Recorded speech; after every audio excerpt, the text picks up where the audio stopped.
I'm hiding behind a tree right now. I'm out by the lake. There's a nice storm going on. I thought to duck behind a tree for a bit. I'm down here to watch the waves hit against the rocks, and it's really pretty. You can see all the ice forming on the weeds and the trees and the bushes and stuff. There's a family of ducks in the middle of the lake right now, braving the storm.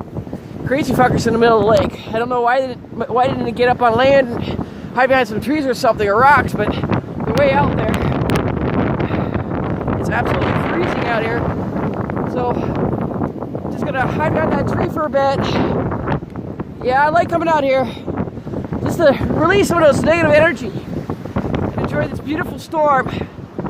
It's amazing. Absolutely amazing. Well, if you're out there in this storm, stay warm, stay safe,